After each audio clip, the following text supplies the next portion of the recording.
Pipe और connections को लेकर एक जॉइंट वेंचर किया है। JHESL नाम से हुए इस जेवी ने नासिक प्लांट में ट्रायल आधार पर कामकाज शुरू कर दिया है। नए जेवी पर जिंदल सॉ और हंटिंग एनर्जी के मैनेजमेंट से बातचीत की हमारे संवाददाता शिवम पाठक ने। आइए सुनते हैं। As a pipe manufacturer Jindal Saw दुनिया की टॉप पाइप मैन्युफैक्चरर में है। हंटिंग सर्विसेज, जहाँ तक टेक्नोलॉजी का सवाल है, प्रीमियम कनेक्शन टेक्नोलॉजी का, ये दुनिया के फिर नामी गरामी 1 या 2 में इनका नाम आता है। अब हम दोनों के इकट्ठे होने से ये सारे प्रीमियम कनेक्शंस अब हम हिंदुस्तान में बना पाएंगे जो अभी तक इंपोर्ट हुए थे। तो ये OCTG मतलब डाउन होल, जब भी जो गैस के या ऑयल के जो पाइपलाइन होते हैं उसमें जो भी ट्यूबुलर प्रोडक्ट नीचे जाते हैं उसमें जो कनेक्शन है उसकी ये टेक्नोलॉजी है। अभी तक ये सारी चीज़ें इंपोर्ट होती थी, तो ये एक बहुत अहम कदम है आत्मनिर्भर भारत इनिशिएटिव का। हमारे साथ हंटिंग एनर्जी सर्विसेज से मिस्टर डैनियल भी हैं। Daniel, first of all thanks a lot for talking to CNBC Awaaz and welcome to India as well. My first question to you would be, like, initially you was manufacturing in China within your unit and then you are exporting to India. Why there is a need to have a JV with a company like Jindal Group over here in India? India, the government is trying to push for made in India. We are fully supportive of this because India is a growing economy. They just overtaken China as the most populous nation. The GDP is going to grow, at a tremendous pace. High rising young consumers spending and all that. You need energy, and we are here because we found the right partner for us. Found a good partner for us.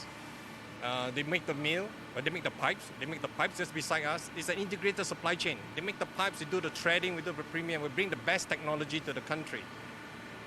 For domestic market, yes, in the beginning, but as I've said just now, from Mumbai, we have access to the Middle East market. It's the gateway to the Middle East and Africa market. क्या आपको लगता है कि ये जेवी जो आपने की है, ये भारत की डिपेंडेंस जो है बाहरी देशों पर या चाइना या US या अन्य देशों के ऊपर, उस डिपेंडेंस को कम करने में सहायक होगी? बिल्कुल। OCTG प्रीमियम कनेक्शन जिसमें ये है, अब हम हिंदुस्तान की हर रिक्वायरमेंट को पूरी कर पाएंगे, हर साइज़ में, हर ग्रेड में, एंड इतनी कैपेसिटी हमारे पास है कि हर क्लाइंट को हम बिल्कुल सेटिस्फाई कर पाएंगे। तो अपना OCTG सेक्टर के प्रीमियम कनेक्शन का तो हम पूरा हिंदुस्तान का मार्केट बिल्कुल सेटिस्फाई कर पाएंगे। इसके ऊपर हम एक्सपोर्ट पोटेंशियल भी देख रहे हैं, जिससे कि हम वैल्यूएबल फॉरेन एक्सचेंज अपने देश के लिए ला पाएंगे। We should be in a commercial production and we should be in business probably towards the end of this year और अर्ली नेक्स्ट ईयर। एंड वो कमर्शियल प्रोडक्शन कब तक शुरू होने की मैं बताया, maybe end of this year और अर्ली नेक्स्ट ईयर। तब तक ये सारे ट्रायल पूरे हो जाएंगे, इनकी क्वालिटी चेक हो जाएगी, सब कुछ क्लियर हो जाएगा। तो ये था जिंदल सॉ के एक जॉइंट वेंचर पे बातचीत शिवम ने की और उनको उम्मीद है कि इससे काफ़ी फ़ायदा होगा और देश को भी फ़ायदा होगा। जिंदल सॉ का स्टॉक भी आपने देखा, लेकिन नज़र इस समय सिर्फ HDFC बैंक और RIL पे। HDFC बैंक 3.66% डाउन, लगभग 60 रुपये 1573 पर ट्रेड कराए।